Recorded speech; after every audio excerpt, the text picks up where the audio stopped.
Kudus berubah. Dan sore ini saya memiliki sebuah topik dalam menunjang tema kita itu, yaitu diperlukan orang yang sungguh mengasihi Tuhan.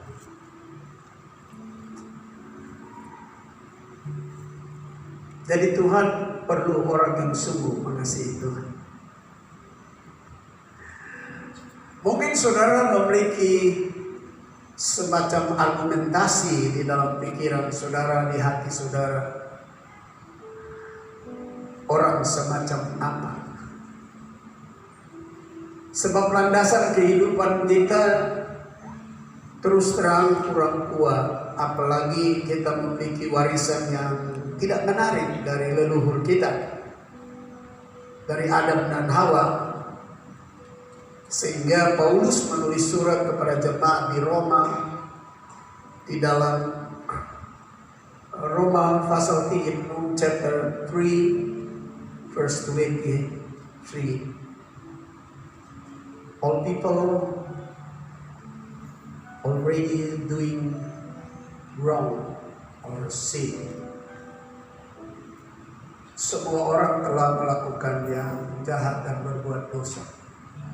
Menurut Roma pasal 3. Lalu kehidupan ini ada satu kehidupan yang kita semua harus jujur bahwa kita tidak dilahirkan sebagai orang saleh, orang kudus, orang benar, orang luar biasa. Kita dilahirkan menurut Daud, kita dikandungkan dalam dosa, dilahirkan dalam dosa. Tapi kita bersyukur 2000 tahun yang lalu ada missio Dei, misi Allah, misi penyelamatan manusia yang lahir dalam dosa itu. Dan misi itu mengantar kita kepada jalan kelepasan, kebebasan, pengampunan, penyucian. Dan akhirnya kita menjadi ex orang berdosa atau mantan orang berdosa, mantan orang celaka. Jadi itu sedikit gambaran tentang keadaan kita yang sejati, di mana kita mendapatkan sebuah kasih karunia anugerah. Sebab penyucian, pengudusan, keselamatan, pengampunan bukan karya kita, tapi karya Tuhan. Juga itu semua datang bukan karena permintaan kita, tapi inisiatif Tuhan karena Ia mengasihi kita. Dia adalah inisiator penyelamatan kita. Maka itu kita harus mengasihi Dia jauh lebih dari segala sesuatu. Nah, sekarang topik yang kita harus dengar adalah diperlukan orang yang sungguh mengasihi Tuhan. Needed people who really love God. Needed people who really love God. Diperlukan orang yang sungguh mengasihi Tuhan. Mari kita lihat apa yang ada dalam bacaan yang saya coba baca buat kita di dalam John chapter 21 verse 15, Yohanes pasal 21 ayat 15 dan seterusnya sampai ayat 25. Saya coba baca buat kita. Sesudah serapan, Yesus berkata kepada Simon Petrus, Simon anak Yohanes, apakah engkau mengasihi aku lebih daripada mereka ini? Jawab Petrus kepadanya, benar Tuhan, engkau tahu bahwa aku mengasihi engkau. Kata Yesus kepadanya, gembalakanlah domba-dombaku. Kata Yesus pula kepadanya untuk kedua kalinya, Simon anak Yohanes, apakah engkau mengasihi aku? Jawab Petrus kepadanya, benar Tuhan, engkau tahu bahwa aku mengasihi engkau. Kata Yesus kepadanya, gembalakanlah domba-dombaku. Ayat 17, Kata Yesus kepadanya untuk ketiga kalinya, Simon anak Yohanes, apakah engkau mengasihi aku? Maka sedihlah hati Petrus karena Yesus berkata untuk ketiga kalinya, apakah engkau mengasihi aku? Dan dia berkata kepadanya, Tuhan, you know everything in my heart. Dia bilang, Tuhan, engkau tahu segala sesuatu yang ada dalam hidupku, dalam hatiku. Engkau tahu bahwa aku mengasihi engkau. Kata Yesus kepadanya, gembalakanlah domba-dombaku. Nah, sambil saya khotbah, saya baca ayat-ayat firman Tuhan. Nah, untuk pertama kita baca dari ayat 15 sampai ayat 17. Nah, ada subtopik yang menarik di sini adalah kasih harus memiliki tanggung jawab. Sesuai dengan ayat 15 sampai 17. Love must have responsibility. Kalau orang mengatakan kasih tapi dia tidak bertanggung jawab, maka apa yang dia katakan, apa yang dia bilang, apa yang dia sampaikan itu hanya slogan. Orang-orang yang memahami kebenaran Injil, mereka bilang bahwa love without act, that is nothing. Kasih tanpa tindakan dan perbuatan, tanggung jawab daripada kasih itu sia-sia, kosong, tidak ada arti apa-apa. Nah, Petrus waktu dia dipanggil, kalau dia membuat pernyataan, Tuhan bertanya, "Are you love me?" Dia bilang, "Yes, I love you." Lalu Tuhan bilang, "Ini tanggung jawab, gembalakan domba-domba." Jadi selalu ada tanggung jawab di dalam pernyataan kita bilang mengasihi Tuhan. Tuhan letakkan di atas pundak kita. Tuhan letakkan di atas diri kita, di atas pribadi kita. Tua, muda, kecil besar sama saja. Mungkin kapasitasnya berbeda, tapi tetap ada tanggung jawab diberikan kepada kita. Nah, ini 3 kali diberikan tanggung jawab dalam terjemahan bahasa Inggris, dalam New King James Bible, New King James. Dia berkata ada 3 perbedaan. Yang pertama, bahasa Indonesia semua sama, gembalakanlah dombaku. Tapi New King James dia bagi 3. Pertama, kata gembalakanlah dombaku itu dengan kata feed my lamb. Kata lamb itu artinya domba-domba kecil, domba-domba yang belum kuat, masih lemah, yang masih perlu perhatian khusus. Jadi ada tanggung jawab kita kepada sesama kita yang masih memerlukan perhatian khusus. Mungkin orang baru bertobat, mungkin orang belum tahu sembahyang, mungkin orang belum bisa angkat tangan puji Tuhan, mungkin orang belum bisa tepuk tangan, mungkin orang belum bisa berlutut, mungkin orang yang belum bisa kata haleluya puji Tuhan. Ini domba-domba yang masih kecil, punya pemahaman masih rendah, yang kalau tanpa induk, tanpa pembimbing, tanpa penolong, lebih gampang dia berbuat keliru atau salah atau tidak bisa bikin sesuatu. Nah, kehidupan kita di antara sesama pasti entah istri, entah suami, entah anak, entah orang dalam rumah kita dapati ada yang seperti lem, yang masih lemah dalam pemahaman rohani, yang masih lemah dalam iman, yang masih tidak berdaya, memerlukan support atau dukungan daripada kita, memerlukan intervensi kita, seperti induk domba kepada lem, anak-anak domba yang masih lemah, yang masih tidak kuat. Kita harus memiliki sikap perhatian khusus. Sebab kalau tidak, lem atau domba kecil ini bisa mati.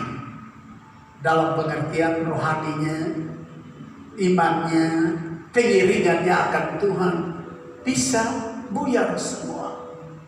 Ada tanggung jawab kita. Seperti yang Tuhan berikan kepada Petrus. If you say you love me, this your responsibility. Ini adalah tanggung jawabmu. Feed my lamb. Jadi kalau kita lihat teman lemah tidak berdaya, bukan pekerjaan kita pergi cerita pun lemah di luar sana, cerita pun kekurangan di kampung Sabu, di kampung Alor, di Kupang, di kantor, di perusahaan, di mana kita bekerja. Bukan. Itu bukan orang yang memiliki tanggung jawab. Memiliki tanggung jawab berkaitan dengan orang itu yang masih lemah. Bagaimana we show him way to grow. Kita tunjukkan kepada dia jalan untuk bertumbuh. Supaya tidak lemah terus. Berdoa juga tidak bisa, baca Alkitab juga tidak bisa, menyembah Tuhan juga tidak bisa, ngomong haleluya juga tidak bisa, teriak amin juga tidak bisa. Bukan kita pergi ke kantor, di betapun gereja itu namanya karis Pentapostal, pendeta bilang amin, sedang saya berani buka mulut. Itu bukan caranya menolong yang lemah. Itu mencerca, itu menghina, itu menyusahkan. Masa ada domba induk domba yang punya anak tidak kuat, tidak lemah, dia lari kasih tinggal, lalu dia pergi kasih susu domba dewasa di sana. Padahal anak domba yang lemah yang memerlukan. Sedangkan yang kedua, di dalam bahasa Indonesia bunyinya sama, gembalakanlah domba-domba. Padahal di dalam New King James Version, di dalam Bible Alkitab New King James, dia bilang tend my sheep. Kata tend my sheep itu bahasa Indonesia sama saja, gembalakan domba-dombaku. Padahal tend my sheep itu artinya rawat, mending, nurse, mending, rawat. Kata tend my sheep itu artinya rawat itu domba. Ini berarti bahwa kita diberikan tanggung jawab bahwa di antara kita sebagai domba-domba ada yang kadang-kadang sakit. Kata rawat itu berkaitan dengan sakit. Entah di tubuh sakit, entah di jiwa sakit, entah dia punya pemahaman rohani sakit, entah dia punya pergaulan kehidupan keseharian sakit, entah ia sakit karena bermacam-macam masalah, tapi terletak pada dua ini, tubuh dan hal rohani, jasmani dan hal rohani. Ini sakit. Kita diberikan responsibility, tanggung jawab seperti yang diberikan kepada Petrus. If you say you love me, this your responsibility. Kalau engkau bilang engkau mengasihi saya, ini adalah tanggung jawabmu. Can my sheep, rawat. Artinya apa? Teman sahabat di sekitar kita pasti ada yang sakit. Kata rawat itu artinya ada yang sakit, ada yang susah. Tubuh jiwanya ada yang susah. Itu tanggung jawab beda. Jadi kalau kita lihat orang sudah lemah, lalu tingkat yang kedua sudah sakit, lalu kita tidak buat pendekatan, kita tidak datang come close to him and talk something to make him happy, tidak datang mendekat dan berbicara sesuatu yang membuat dia bisa sukacita and have hope in his life, dan memiliki pengharapan di dalam hidupnya. bagaimana dia bisa hidup, bagaimana dia bisa sembuh. Apalagi kita katakan kepada dia, our Lord is doctor. Our Lord is doctor. Tuhan kita adalah dokter. Jadi Bapak Ibu saudara-saudara yang saya kasih dalam Tuhan Yesus Kristus, apa yang Yesus ngomong kepada Petrus ini, sekian lama gereja-gereja Tuhan hanya lurus ikut terjemahan bahasa Indonesia, gembalakan. Tapi terjemahan New King James Bible sesuai dengan bahasa Yunani, sesuai dengan bahasa asli, dia membuat deskripsi untuk itu, pembagian, daftar, susunan secara baik. Yang pertama, Anda punya tanggung jawab bagi mereka yang lemah, lamb, domba yang lemah. Yang kedua, Anda dan saya punya tanggung jawab kepada domba yang perlu dirawat. Artinya banyak sakit. Ada banyak ibu yang bilang dia suami. Ada banyak suami yang bilang dia istri sakit. Ada banyak pemuda yang bilang kawan pemuda yang lain sakit. Sakitnya pemalas berdoa, pemalas beribadah, lebih suka berbuat cabul atau zina di luar daripada berbuat baik. Itu sakit. Kita memiliki tanggung jawab. Sedangkan yang ketiga, tetap dalam bahasa Indonesia dikatakan gembalakanlah domba-dombaku. Padahal itu dia bilang feed my sheep. Sheep dan lamb ini beda. Lamb ini anak-anak domba kecil. Sheep itu domba yang sudah tua-tua, sudah besar-besar, sudah bisa atur diri sendiri. Jadi yang ketiga ini mau bilang kepada kita yang sudah dewasa di dalam Tuhan, yang sudah tua di dalam Tuhan, yang sudah lama beribadah, mari kita memiliki pandangan saling menghargai, saling menghormati, saling mendukung, saling memberitahukan, saling menopang, dan bukan membuat diskriminasi, blok, dan pecah belah di antara domba-domba yang sudah besar, yang sudah dewasa, yang sudah mengerti. Kita tidak diberikan tanggung jawab itu. Kita diberikan tanggung jawab sama-sama kita sudah dewasa, pemahaman kita sudah dewasa, pengertian rohani kita sudah dewasa. Kita punya tanggung jawab di antara sesama, sehingga tidak melukai satu dengan yang lain, tidak menyesatkan satu dengan yang lain, tidak intervensi dengan doktrin yang keliru dan salah. Karena kita sudah dewasa, artinya kita bisa mendoktrinkan pengajaran yang benar kepada orang lain. Jadi Tuhan panggil Petrus untuk mengasihi dia sungguh-sungguh, untuk mendapatkan orang yang mengasihi Tuhan sungguh-sungguh. Dia mesti memiliki 3 hal ini. Dia tahu peduli orang yang lemah, dia tahu peduli orang yang sakit dalam pengertian ganda secara jasmani dan rohani, dan dia tahu hidup kebersamaan di antara sesama jemaat yang sudah dewasa. Apa yang kita harus buat? Apa yang kita harus lakukan? Apa yang kita harus kerjakan? Kita mesti sama-sama memahami, mengerti, kan kita sudah dewasa. Nah, kalau ada 3 pemahaman ini dalam kehidupan kita, God get the man is have perfect love. Kalau ada 3 itu, Allah telah menemukan orang yang mengasihi Tuhan sungguh-sungguh.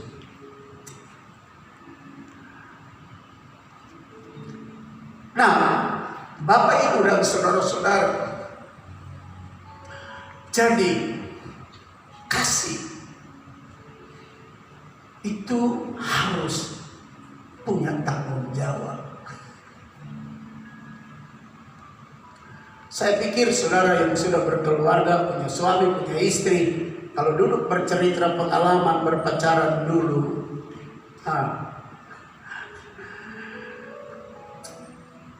bagaimana bapak-bapak?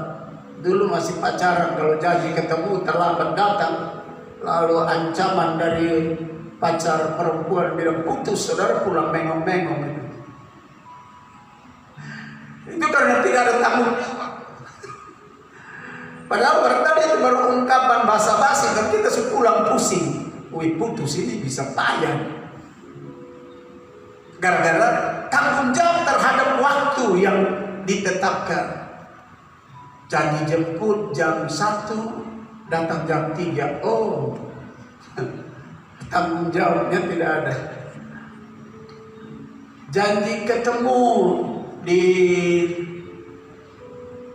Jalan Eltari di Jabung nomor 10. Lalu sampai di Jabung nomor 10 Subakar 10 Bulir belum datang juga. Oh, saudara cari hal. Mesti punya tanggung jawab dengan Tuhan seperti itu.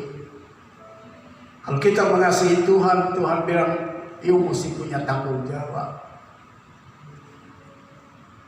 Mesti ada waktu doa, mesti ada waktu hubungan dengan Tuhan, mesti ada waktu yang terjangkau baik bertemu Tuhan secara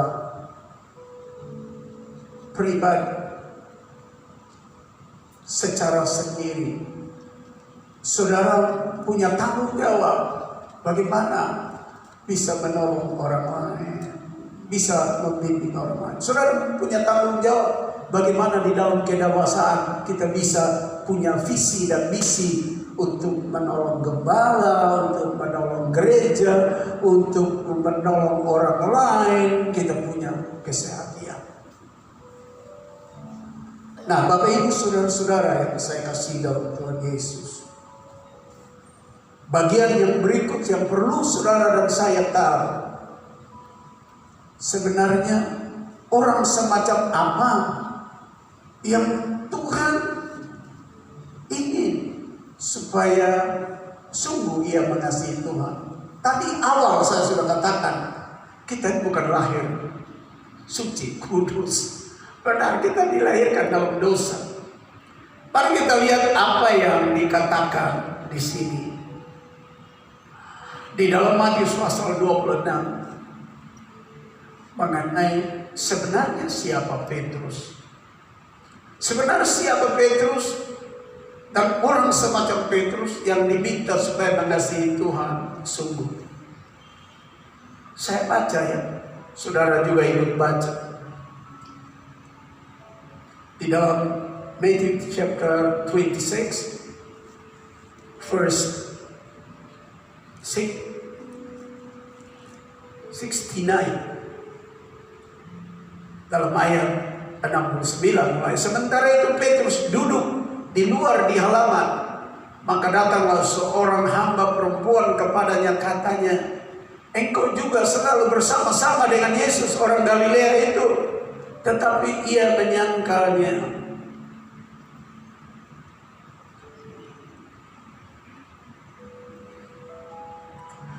Menyangkalnya di depan semua orang, katanya, "I don't know him." Saya tidak mengenal dia. Jadi Petrus menyangkal.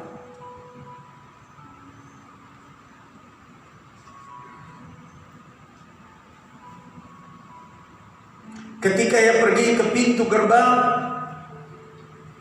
seorang hamba lain melihat dia dan berkata kepada orang-orang yang ada di situ, "Orang ini bersama-sama dengan Yesus orang Nazaret itu." Kalau kita lanjut, dan ia menyangkal.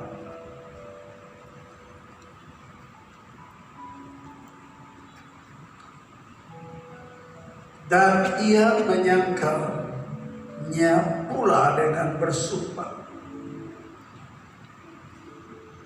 Petrus deny him with swear, Dan Petrus menyangkal dengan sumpah,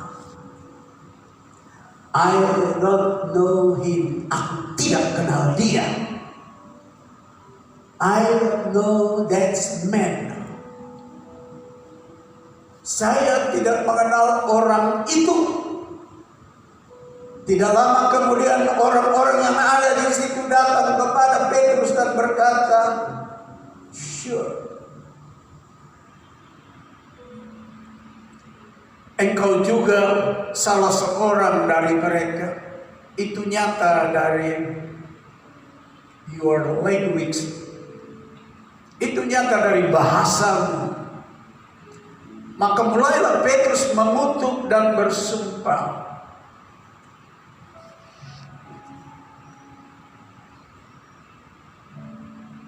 He cursed his life and swore. Dia mengutuk dan bersumpah, I don't know that man. Saya tidak kenal orang itu. Dan pada saat itu ayam pun berkokok. Very time cock crow, ayam pun berkokok pada saat itu. Maka Petrus ingat, maka teringatlah Petrus akan apa yang dikatakan Yesus kepadanya sebelum ayam berkokok. Engkau telah menyangkal aku 3 kali. Before cock crow, you deny me 3 times. Sebelum ayam berkokok, engkau sudah menyangkal aku 3 kali. Nah, orang model ini yang dicari Tuhan untuk bisa mengasihi Tuhan sungguh-sungguh sesuatu yang aneh, bukan? But I want to talk to you, that's a bigger door, gate, be open to you and me.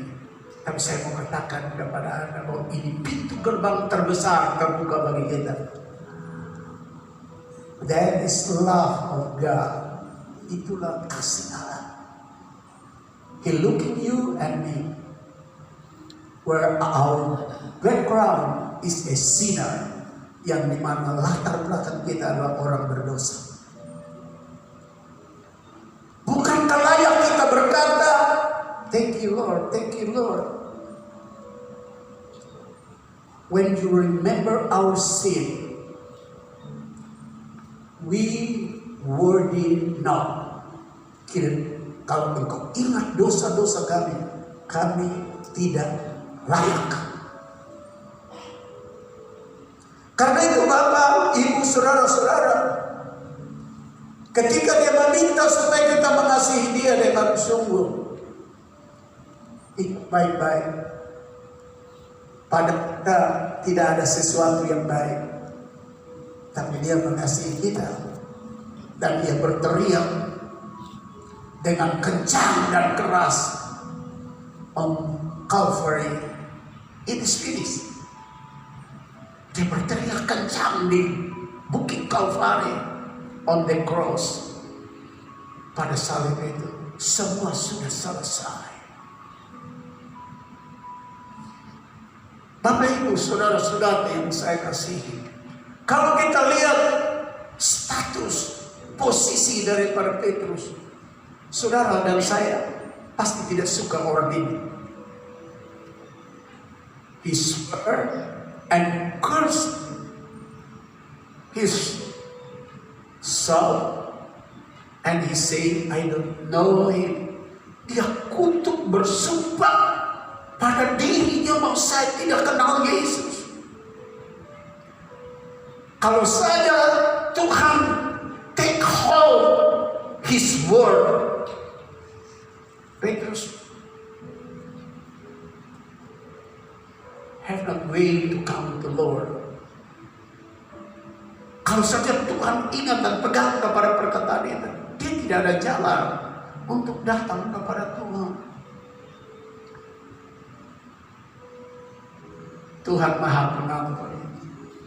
Dia gampang lupa dosa kita ketika kita say I love you Lord. Seperti Petrus, saya cintai Kau Tuhan, saya cintai Kau Tuhan, saya cintai Kau Tuhan. Mungkin kalimat-kalimat ini membuat Tuhan harus lupa seluruh pelanggaran dosa dan kecemaran kita. Namun setelah itu, He remind us about our responsibility. Ia menyadarkan dan mengingatkan kita tentang tanggung jawab kita. To the left adalah analogi dari orang-orang lama di sekitar kita. Number two, to them that maybe they sick or have pain in their life. Kepada mereka yang mungkin sakit, menderita dalam hidup mereka, dan kesakitan ganda secara jasmani dan secara rohani. Kita punya tanggung jawab buat mereka. Dan yang ketiga, kehidupan bersama dia domba-domba dewasa harus memiliki kesetiaan, menopang pekerjaan Tuhan, ikut dalam pekerjaan misi penyelamatan keluarga kita, anak-anak kita, suami, istri, teman, sahabat. Jadi orang semacam ini, from a person who has failed, orang semacam ini dari pribadi yang pernah dan sudah gagal. Dia itu Petrus many times deny him. Petrus berulang kali menyangkal dia. But we have Lord God. He have endless love. Kita memiliki Tuhan Allah yang punya kasih tak berujung. Endless love. Tidak berujung kasihnya. Kalau saja ada ujung, kita mati semua. Yang ada ini tidak ada di sini, termasuk saya tidak bisa berkhotbah di sini. Sebab dulu saya masih di SMP, di SMEA, aduh, raja nakal di dalam rumah. Semua adik-adik sparring partner tiap hari. Kita makin baku hantam. Kampung ini kenal saya nakal, jahat. Sampai waktu saya bertobat jadi hamba Tuhan, mereka belum tahu karena saya belum bersaksi banyak. Lalu saya sekolah teologi, lalu saya ditamiskan di gereja Salon Air Nona, lalu saya diutus ke Belu. Kampung ini dengar bilang John Ado sudah jadi pendeta, dikirim itu waktu pendeta almarhum Raja Haba yang datang jemput di rumah sini. Bawa saya pergi ke Atambua, tempatkan di Polikarpus Atambua. Orang-orang di sekitar kampung ini dengar, mereka bilang, dia sampai di Belu, orang itu makan sama dia, jahat begitu. Mereka tidak tahu saya sudah bertobat. Mereka tidak tahu saya sudah bertobat, sudah berubah. Pasti orang Belu bunuh dia. Waktu kami 5 orang ditempatkan di Belu, lalu 2 bulan, 3 bulan kemudian, teman setempat tidur saya, teman pendeta yang kami dikirim 5 orang dari Kuba, dia dibunuh di Lahurus, Belu Utara. Waktu dibunuh, belum tahu siapa yang terbunuh. Orang di kampung sini dia pasti John Anu, nakal begitu ya, dia bunuh dia. Tapi saya bersyukur kepada Tuhan. He forgot my sin and cleaned my soul and make me his sons. Haleluya. Saya bersyukur kepada dia. Dia menyucikan, menguduskan, melupakan dosaku, lalu menjadikan saya anaknya sampai hari ini. Maka itu saya susah berhenti kerja buat Tuhan. Baru-baru tanggal 25, saya sudah umur 71 tahun. Lalu ada orang berkomentar, seumur begitu na berhenti melayani atau sekerja, saya mau kasih tahu sama Bapak Ibu, waktu saya jadi hamba Tuhan, saya sudah sign komitmen dengan Tuhan. Selama napas masih ada, tenaga masih ada, saya kerja apa saja buat kemuliaan Tuhan yang diwariskan kepada generasi penerus sampai saya masuk lubang baru saya berhenti. Jadi saudara, tak usah usulkan untuk saya berhenti melayani, berhenti kerja buat Tuhan. Sebab itu saya sudah sign. Saya sudah tanda tangan kontrak itu. Proyek dunia kalau sudah ditandatangani semua berani batal, lu kan adenda, penalti. Apalagi dengan Tuhan, jangan main-main. Jadi Bapak Ibu saudara-saudara, kita bersyukur ya. Tidak ada orang yang baik yang Tuhan cari, karena memang semua rusak. Pintu gerbang kasihnya biggest and bigger, terbesar dan paling besar untuk kita, terbuka. Karena dia tidak mau seorang pun binasa. Nah Bapak Ibu yang saya kasih dalam Tuhan Yesus, yang kedua,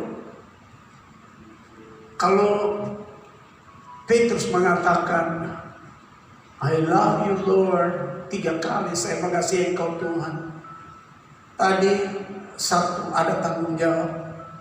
Kalau lu omong lu cinta Tuhan, lu mesti lakukan, lu tanggung jawab. Yang kedua, kasih harus memiliki nilai pengorbanan. Love has a feeling of sacrifice.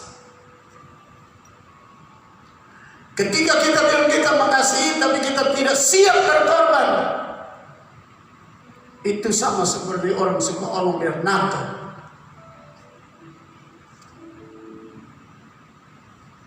No action, talk only.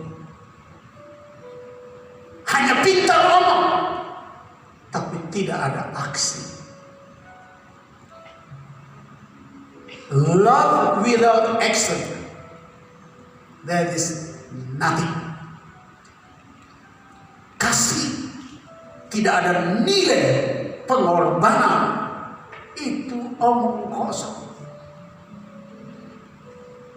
Kita mengasihi Tuhan, kita korbankan waktu datang gereja, kita korbankan waktu untuk doa puasa, kita korbankan waktu untuk mengunjungi orang susah, orang sakit, kita korbankan waktu untuk puasa, kita korbankan duit kita buat pekerjaan misi, untuk menolong janda, balu, yatim piatu, untuk pekerjaan misi nasional, misi daerah, dan misi internasional. Kalau kita mengasihi Tuhan, we can't care about our life. When we give maybe to the Lord our sacrifice, our offering, everything we send to the Lord through the church, we cannot care about our life. Ketika kita mengasihi Tuhan, kita punya nilai pengorbanan. Ketika Anda menyerahkan sesuatu melalui gereja untuk pekerjaan Tuhan, pekerjaan misi, pekerjaan menolong janda, baru, yatim piatu, orang susah, tak usah khawatir tentang hidupmu. God prepare what you need. God know everything before you know what you need. Tuhan menyiapkan segala sesuatu yang Anda perlu. Bahkan sebelum engkau tahu keperluanmu, Dia sudah lebih dahulu menyiapkannya. Ada amin. Berikan dulu kemuliaan bagi Tuhan. Oleh karena itu ingat bahwa love has a value of sacrifice. Kasih harus memiliki nilai pengorbanan. Kalau kita tidak mau berkorban,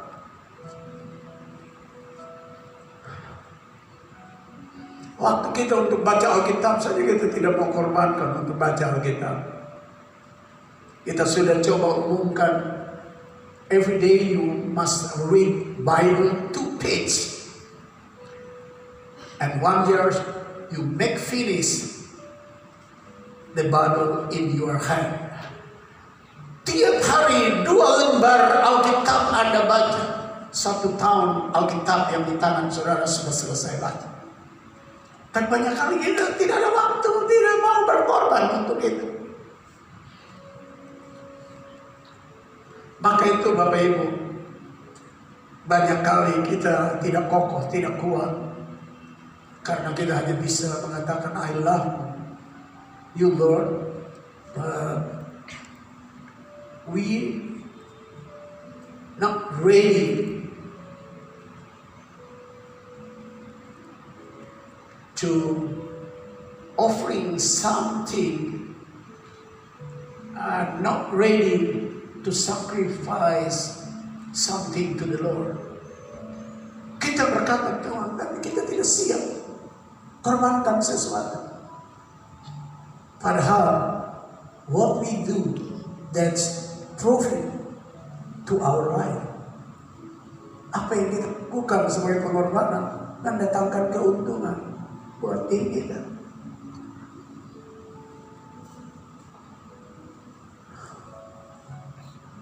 Kita baca ayat yang ke-18. Ini bukti. Aku berkata kepadamu sesungguhnya, ini Yesus katakan kepada Petrus, bagian pertama ada tanggung jawab, bagian kedua sacrifice, korban, pengorbanan, dan ini yang Yesus mau bahwa benar kalau engkau siap ada pengorbanan, ada nilai pengorbanan. Aku berkata kepadamu sesungguhnya ketika engkau masih muda, engkau mengikat pinggangmu sendiri dan engkau berjalan kemana saja kau kehendaki. Tetapi jika engkau sudah menjadi tua, engkau akan mengulurkan tanganmu dan orang lain akan mengikat engkau dan membawa engkau ke tempat yang tidak kau kehendaki. Dan hal ini dikatakannya untuk menyatakan bagaimana Petrus akan mati dan memuliakan Allah. Sesudah mengatakan demikian, dia berkata kepada Petrus, follow me, ikut aku. Jadi Tuhan bilang, lu bilang lu mengasihi saya. Satu, punya tanggung jawab. Kedua, saudara harus tahu memiliki nilai pengorbanan. Bukan duit saja, bukan harta saja, bukan kedudukan dan pangkat saja, tapi sampai your soul you must surrender to the Lord as a giving, as a sacrifice, offering to the Lord. Sampai kepada nyawa sebagai pemberian, sebagai korban, sebagai persembahan kepada Tuhan. Not only your money, your gold, your silver, your tools and everything, your goods. Bukan saja uangmu, hartamu, emasmu, perakmu, dan kekayaanmu, tapi nyawamu juga siap. Ada nilai pengorbanan. Sampai sekarang belum nyawa kita diminta, bukan? Baru mungkin doi kolekte yang diminta. Barangkali baru minta kita punya perpuluhan. Barangkali baru minta kita punya waktu untuk baca Alkitab, untuk coba bersaksi, untuk coba mendoakan orang lain, untuk coba berpuasa. Berhenti makan 1 hari itu kan 1 korban ini.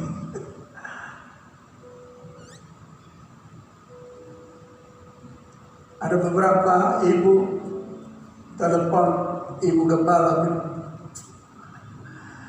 tolong Mak Gembala bikin makan enak kasih Pak Gembala dulu. Kita lihat Pak Gembala kurus. Mereka lupa bahwa selama pandemi COVID-19 ini lalu kita tidak berkumpul beribadah.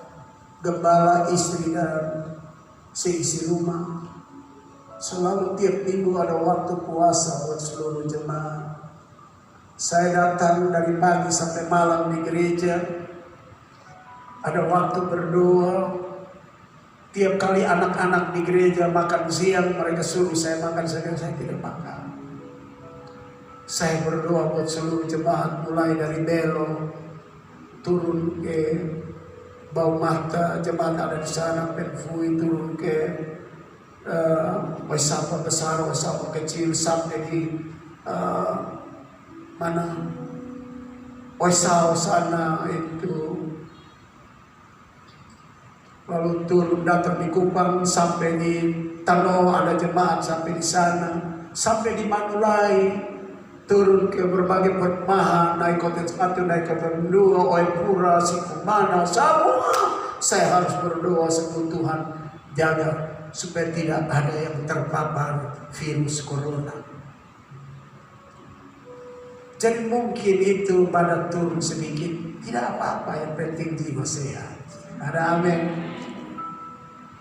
Jadi banyak orang bilang saya kurus, betul. Bukan karena kurang makanan. Juga bukan karena saudara tidak datang gereja, tidak ada uang kolektif, dan saya tidak ada beras. Bukan. Bukan saudara. Tapi saya sedang dan ibu gembala dan anak-anak di rumah. Kita berpuasa untuk Bapak Ibu, saudara-saudara. Supaya tetap setia sama Tuhan dan jangan kena virus corona.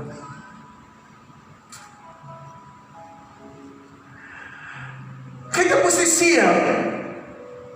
If you say you love God, love has a feel of sacrifice. Nah, ini dibilang kepada Petrus.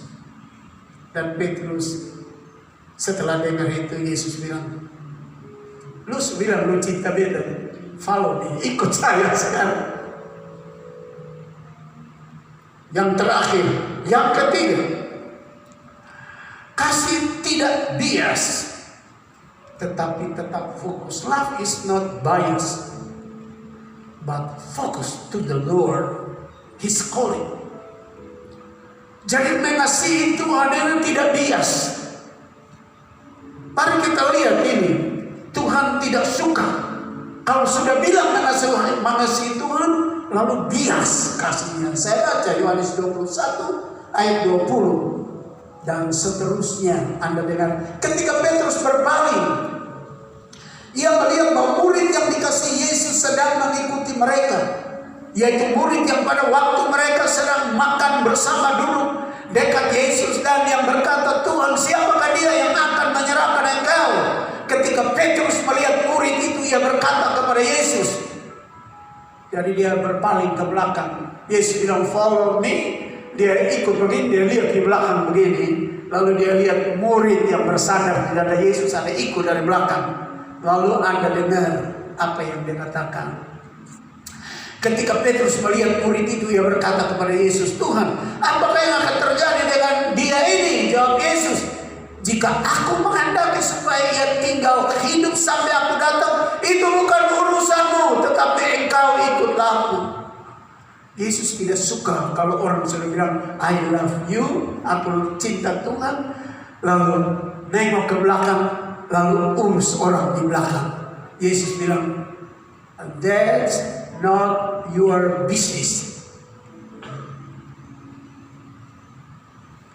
You must follow me.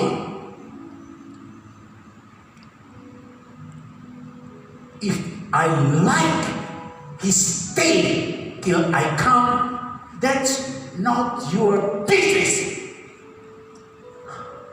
Yesus bilang sama Petrus, kalau saya kehendaki dia tinggal sampai aku datang, itu bukan urusanmu. Urusanmu, you already talk to me, you love me, follow me. Dia tidak ingin kita bias. Kadang-kadang kita sudah bilang kita cinta Tuhan, tapi ada sesuatu sedikit kita balik belakang, lalu kita coba melupakan what we already talk to Lord. I love you, Lord. We forgot that. Kita lupa apa yang kita katakan. Dan Tuhan tidak ingin kita bias dengan jalan waktu kita bilang saya cinta Tuhan. Itu bukan berarti bahwa kita tidak boleh urus orang lain seperti tiga poin pertama. Lain, ada kelompok yang lemah, ada kelompok yang sakit, ada kelompok yang sesama dewasa. Tapi ini orientasi Petrus, dia tidak ingin orang lain ikut sama Yesus.